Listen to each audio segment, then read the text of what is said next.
রংপুরের কাউনিয়ায় তিস্তা মহাপরিকল্পনা বাস্তবায়নের লক্ষ্যে প্রকল্প এলাকা পরিদর্শন করেছেন সরকারের উচ্চ পর্যায়ের প্রতিনিধি দল।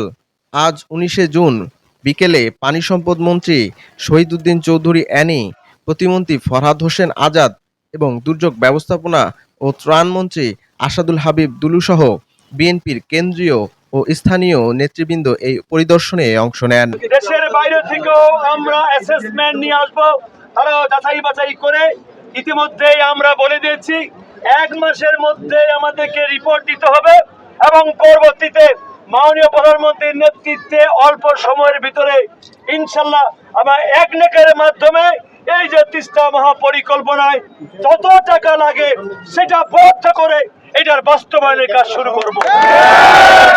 তিস্তা পাড়ের সংগ্রামী সর্বস্তরের ভাই ও বোনেরা, আমাদের মাঝে উপস্থিত হয়েছেন যিনি তিস্তা মহাপরিকল্পনার মূল ক্যাপ্টেন হিসেবে কাজ করবেন, সেই পানি সম্পদ মন্ত্রণালয়ের মাননীয় মন্ত্রী শহীদ উদ্দিন চৌধুরী অ্যানি, আর তার সহ ক্যাপ্টেন হিসেবে যিনি কাজ করবেন আমাদের অঞ্চলের ভাই ফরহাদ হোসেন আজাদ।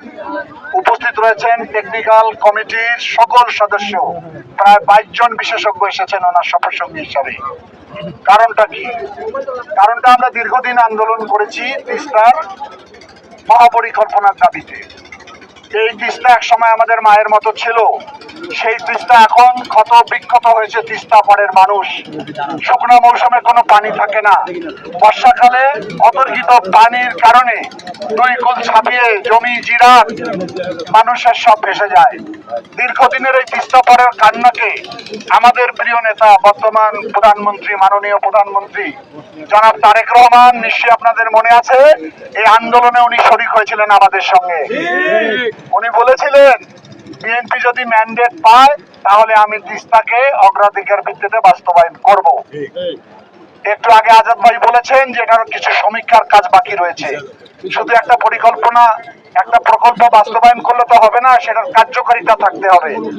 হাজার হাজার কোটি টাকা ব্যয় করলাম, শুকনো মৌসুমে পানি নাই, তাহলে তো হাহাকার থেকেই গেল। এই কারণে এটিকে আরো যাচাই বাছাই করা হচ্ছে। কিন্তু সবচেয়ে যে খবরটা আপনাদেরকে দিতে চাই, কয়েকদিন আগে মাননীয় প্রধানমন্ত্রী আমাদেরকে ডেকেছিলেন, ডেকে উনি তিস্তা পাড়ের এই বিষয়গুলো ব্যাখ্যা দিচ্ছিলেন ওনার সামনে বিশেষজ্ঞরা। সেখানে ভিডিওর মাধ্যমে তিস্তা পাড়ের সমস্ত জিনিস দেখানো হচ্ছিল। তখন উনি বললেন যে শুকনো মৌসুমে পানি পাবেন কেমন করে যদি পার্শ্ববর্তী দেশটাকে পানি না দেয়, সেজন্য পানির জন্য রিজার্ভার তৈরি করতে হবে, শুকনো মৌসুমে যেন পানি রাখা যায়। উত্তরাঞ্চলের মানুষের দীর্ঘদিনের দুঃখ ও প্রাণের দাবি তিস্তা মহাপরিকল্পনা বাস্তবায়ন। সেই স্বপ্নকে বাস্তবে রূপ দিতে এবার নড়েচড়ে বসেছে বিএনপি সরকার। এরই ধারাবাহিকতায় রংপুরের কাউনিয়ায় তিস্তা প্রকল্প এলাকা পরিদর্শনে আসেন সরকারের নীতি নির্ধারক ও রাজনৈতিক নেতৃবৃন্দ।